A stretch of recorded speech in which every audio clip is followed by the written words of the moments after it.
Renungan Pagi, Christ Triumphant atau Kristus yang Menang oleh Ellen G. White, 10 Mei 2025. Mari kita berdoa. Bapa kami yang di sorga, Allah pencipta langit dan bumi, laut dan segala isinya, Allah yang maha besar, maha kuasa, sumber segalanya, yang kami sembah selalu melalui anak-Mu yang tunggal, Yesus Kristus. Terpujilah Yesus, anak Allah yang maha tinggi, yang adalah roh yang menghidupkan bagi kami. Pada pagi hari ini kami bersyukur boleh bangun dan berbakti dan sebagaimana membaca dan mendengarkan nasihat firman-Mu, kiranya ini menjadi pembaharuan bagi kami semua, agar menerima Kristus tinggal dalam hati kami, dan kami pun menjadi umat-umat yang menang terhadap dosa.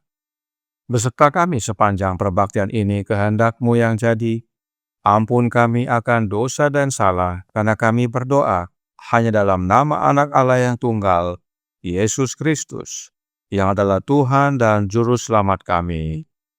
Amin. Renungan hari ini akan dibacakan oleh Ibu Sinta Lohonauman. Kepada Ibu Sinta, kami persilahkan. Selamat pagi, selamat sahabat. Renungan pagi kita 10 Mei 2025 berjudul Pandangan Allah tentang dosa yang dianggap kecil. Ayat inti terdapat dalam Yosua 7 ayat 13. Hai orang Israel, ada barang-barang yang dikhususkan di tengah-tengahmu. Kamu tidak akan dapat bertahan menghadapi musuhmu sebelum barang-barang yang dikhususkan itu kamu jauhkan dari tengah-tengah kamu. Mereka yang mengaku Kristen tetapi gagal memiliki kesalehan sejati adalah terang palsu. Papan tanda palsu yang menunjuk ke arah yang salah.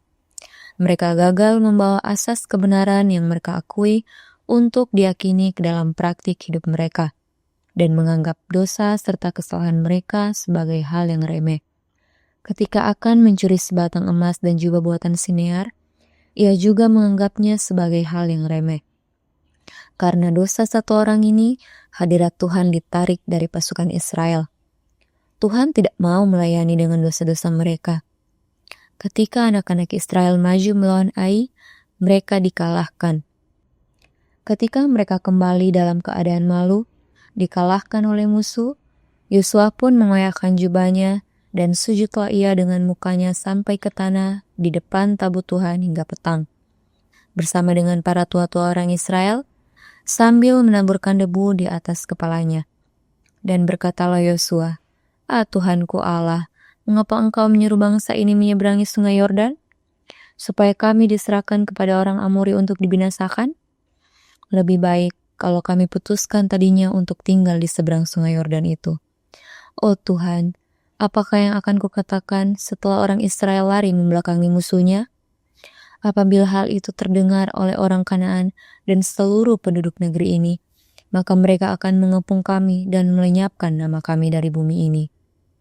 Dan apakah yang akan kau lakukan untuk memulihkan namamu yang besar itu? Anda dapat melihat dari 2 Yosua, jika Anda memiliki kebijaksanaan rohani, bahwa apa yang dianggap akan sebagai hal yang sangat kecil adalah penyebab penderitaan dan kesedihan yang besar bagi orang-orang Israel yang bertanggung jawab. Akan pihak yang bersalah, tidak merasakan beban itu. Ia menerimanya dengan sangat tenang. Sebelum orang-orang pergi untuk merebut Yeriko, mereka telah diberi petunjuk tentang jalan yang harus ditempuh. Yosua telah berkata, kota itu dengan segala isinya akan dikhususkan bagi Tuhan untuk dimusnahkan. Akan telah mendengar semua perintah ini, tetapi ia menginginkan barang-barang Yeriko yang dikhususkan itu, yang telah ditetapkan untuk dibinasakan. Ia bahkan siap untuk mencuri emas dan perak yang akan dikuduskan bagi Allah dan menaruhnya ke dalam perbendaharaan rumahnya. Dengarkanlah perkataan dari bibir Yesus Kristus yang diselimuti oleh tiang awan. Aku tidak akan menyertai kamu lagi jika barang-barang yang dikhususkan itu tidak kamu punahkan dari tengah-tengahmu. Dikutip dari Letter 13 tahun 1893. Demikian renungan pagi kita. Tuhan Yesus memberkati. Terima kasih atas penata layanan Ibu Sinta. Tuhan Yesus memberkati. Selamat pagi saudaraku dalam Tuhan. Tentang akan, Roh Nubuat berkata dalam Signs of the Times tanggal 5 Mei tahun 1881 paragraf 5 yang berbunyi, pengakuan akan dibuat terlambat sehingga tidak ada artinya. Dia melihat tentara Israel kembali dari Ai dikalahkan dan kecewa dengan 36 orang yang gagah berani dikorbankan. Namun, dia tidak maju dan mengakui dosanya. Artinya, akan sadar bahwa kekalahan Israel adalah karena dosanya. Sebab Allah telah berkata, siapa yang mencuri dari barang yang dikhususkan bagi Allah, mendatangkan kemusnahan bagi orang Israel. Karenanya, Allah tahu apa yang telah dia lakukan, tetapi dia tidak mau mengakuinya. Bahkan, masih dalam artikel yang sama dan paragraf yang sama, dikatakan, dia, yaitu akan, melihat Yosua dan para tua-tua Israel sujud ke bumi dalam kesedihan yang terlalu besar untuk diucapkan. Kepala mereka ditutup dengan debu sebagai tanda merendahkan diri. Jika dia saat itu membuat pengakuan, dia akan memberikan suatu bukti pertobatan sejati, tetapi dia tetap diam. Nyonya White juga menyatakan bahwa akan mendengarkan pengumuman bahwa kejahatan besar telah dilakukan di perkemahan Israel dan bahkan mendengar karakternya dengan jelas dinyatakan. Tetapi di dalam hatinya dia tidak memberikan penghormatan kepada Allah atau kebaikan kepada Israel, dan bibirnya pun tetap bungkam. Inilah sebabnya renungan hari ini berkata dalam Christ Triumphant, halaman 137 paragraf 2. Mereka yang mengaku Kristen tetapi gagal memiliki kesalehan sejati adalah terang palsu, papan tanda palsu yang menunjuk ke arah yang salah. Mereka gagal membawa azas kebenaran yang mereka akui untuk diyakini ke dalam praktek hidup mereka dan menganggap dosa serta kesalahan mereka sebagai hal yang remeh. Ketika akan mencuri sebatang emas dan jubah buatan Sinear, ia juga menganggapnya sebagai hal yang remeh. Inilah akan, dia anggap remeh dosanya.